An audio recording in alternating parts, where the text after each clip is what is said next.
Lewis Hamilton doesn't seem to be in the best mood lately, especially after back-to-back disappointments in Austin. His latest race ended in a DNF, marking yet another setback for the seven-time world champion.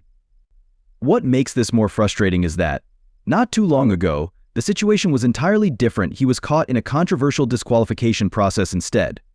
Now, all eyes are on Mercedes and how the team is handling what may be the final chapter of Hamilton's legendary run with them. With only 5 races and 2 sprint events left in their partnership, Hamilton's transition to Ferrari is on the horizon. However, tension is building as Mercedes appears to be blocking Hamilton's opportunity to test with Ferrari after the Abu Dhabi Grand Prix. Is this a sign that this fallout was inevitable? And if so, could it indicate how harshly teams can react when contracts are on the line? It's no secret that Hamilton is not only the most successful driver Mercedes has ever had, but also one of the greatest in the sport. His legacy is comparable only to Michael Schumacher's, considering both their championship records and unparalleled consistency.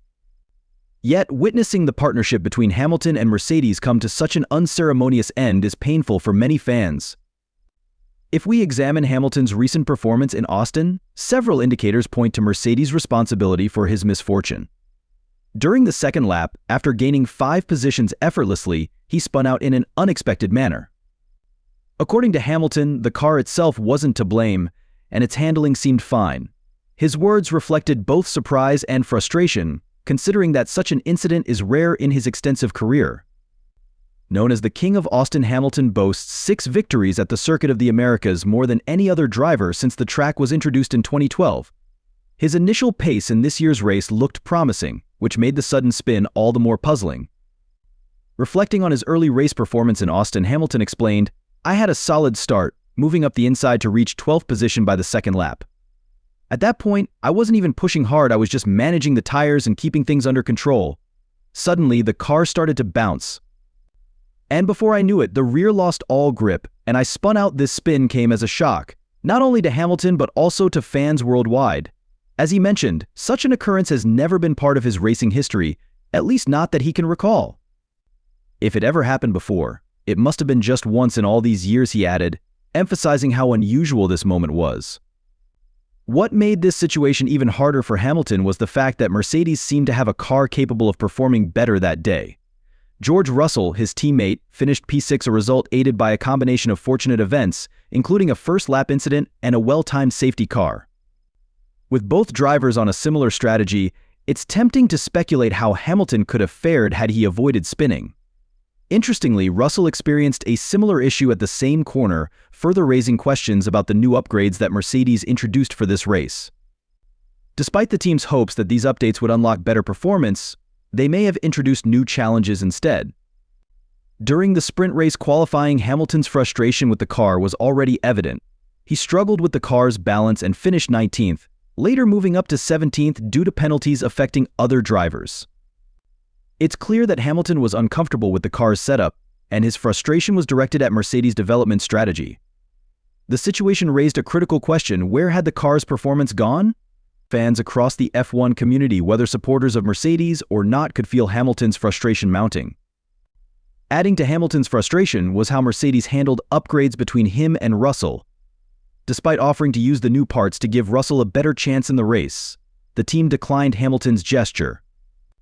Instead, Mercedes fitted Russell's car with the Singapore spec package, which allowed him to recover strongly. Yet they did not extend the same support to Hamilton, who started the race near the back of the grid. If Mercedes wasn't confident in the upgrades, they could have placed both drivers on similar setups, hoping for an early race incident or safety car to provide a strategic advantage. Ironically, exactly that scenario unfolded during the first lap at Turn 1.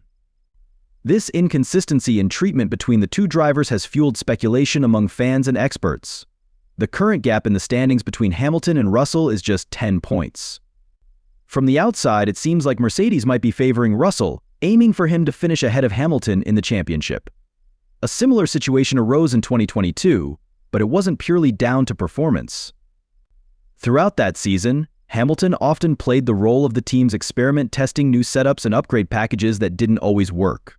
Team principal Toto Wolff didn't shy away from criticizing the upgrades brought to Austin. He acknowledged that the changes likely contributed to Hamilton's early exit. However, despite these setbacks, Wolff remains committed to continuing with the same development package for the remaining races, including the upcoming one in Mexico. This decision has left many wondering if the upgrades cause so many issues. Why insist on sticking with them? Wolff was quick to defend Hamilton after the Austin incident, shifting the blame away from the driver and pointing to external factors. From my point of view, this wasn't Hamilton's fault at all. It's not about protecting him. It was clear there were gusty winds and turbulence from the cars ahead, which caused the rear to lose grip. Lewis wasn't even pushing hard at that stage, Wolff explained. He compared Hamilton's spin to Russell's earlier crash in qualifying, implying that similar conditions were at play. However, he acknowledged that losing control so abruptly was unusual, especially for a driver of Hamilton's caliber. Wolff's explanation seemed contradictory, though. While blaming the upgrades for the car's instability, he also insisted that Mercedes would persist with the new package for Mexico and the remaining races. The decision puzzled many, especially since Hamilton had limited time to test the updated setup only 1 hour before qualifying for the sprint race in Austin. Furthermore, the car required adjustments just before qualifying due to strange clicking noises during the formation lap, making it harder for Hamilton to build confidence with the new setup. Looking ahead to Mexico, Wolff emphasized that the upgrades themselves weren't the root of the problem. "I don't think the issue lies with the upgrades. It's more about the interaction between the car's aerodynamics and mechanics," he said. Wolff remained optimistic, adding, "We'd be leaving performance on the table if we abandon these changes now. The key is understanding why the car performed so well on Friday and then transformed by Saturday. Hamilton was 4/10 ahead before the final sector trouble, but by race day, things had completely shifted." The reality for Hamilton remains harsh. Struggling to secure consistent top 5 finishes has become a frustrating norm. Since the season resumed at Zandvoort, his only top 5 finish came at Monza, where he placed 5th. It's been a tough continuation for a driver who had secured 2 wins before the summer break, giving Mercedes hope that they could fight for stronger results in the latter part of the season. Instead, the team finds itself stuck in the midfield, unable to match the progress made by rivals like McLaren and Ferrari, who seem to have mastered the new regulations far more effectively. With his departure from Mercedes looming, Hamilton is likely eager to begin adapting to Ferrari's car machinery that could allow him to fight for wins again. However, Mercedes has thrown another curveball his way by blocking his opportunity to test Ferrari's car after the Abu Dhabi finale. Such postseason testing is typically granted to outgoing drivers as a professional courtesy, as seen with Red Bull allowing Pierre Gasly to test for Alpine and McLaren granting Oscar Piastri time in their car, despite the legal battle with Alpine over his seat. But Mercedes' refusal hints at deeper tensions between the team and Hamilton, despite his immense contributions over the years. Officially, the reason given is that Hamilton still has duties to fulfill with Mercedes before his contract concludes at the end of 2025 or sooner, if he chooses to trigger an early exit clause. This suggests a strained relationship between the two sides, with Hamilton now appearing disconnected from crucial team meetings regarding their future direction. Hamilton's apparent disengagement from Mercedes' strategic meetings seems to reflect the growing rift between him and the team.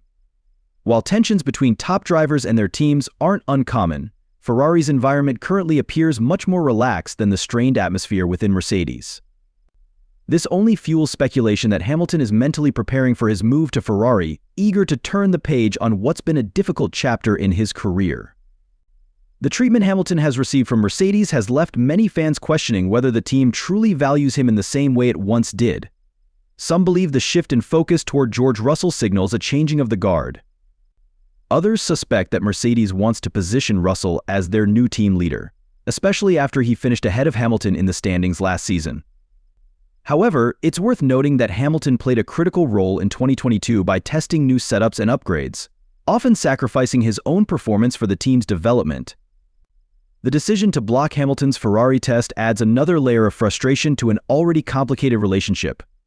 Drivers moving to new teams typically use these post-season tests to familiarize themselves with different machinery and begin preparing for the following season. By denying him this opportunity, Mercedes seems to be sending a clear message about the state of their relationship with Hamilton. Meanwhile, the F1 community is left to wonder if this move is merely a tactical play or a reflection of deeper issues between the two parties. With everything that has unfolded, it's becoming increasingly clear that the relationship between Hamilton and Mercedes is in its twilight. Whether Mercedes is deliberately pushing Russell to finish ahead of Hamilton in the driver's standings or not, the dynamic between the two drivers and the team has undeniably shifted. This year, Hamilton has found himself in the frustrating position of testing the limits of the team's strategy, often with disappointing results. Now, fans are left wondering whether the seven-time champion will get the send-off he truly deserves. Hamilton's frustrations are understandable. Having been instrumental in building Mercedes' dominance over the years, it's tough to see his tenure with the Silver Arrows come to such a complicated end. For a driver of his caliber, one who has redefined what it means to succeed in Formula One, the journey to Ferrari feels like a necessary next step. Whether it's to prove that his 7 world titles still hold weight or to challenge for wins once more, Hamilton's motivation is unlikely to wane as he embarks on this new chapter. The question that lingers in everyone's minds is whether Mercedes could have handled things differently. Blocking Hamilton's Ferrari test is a rare move, especially when other teams, such as Red Bull and McLaren, have taken more respectful approaches toward departing drivers. Whether this decision was driven by strategic concerns or lingering tensions, it has undoubtedly added more friction to an already delicate situation. In the end, as Hamilton prepares to leave behind the team with which he made history, fans can only speculate how his story will unfold at Ferrari. Will he find the redemption he seeks with the Scuderia, or will this transition prove to be just as challenging as his final season with Mercedes? One thing is certain: Hamilton's journey isn't over, and the racing world will be watching every step of the way.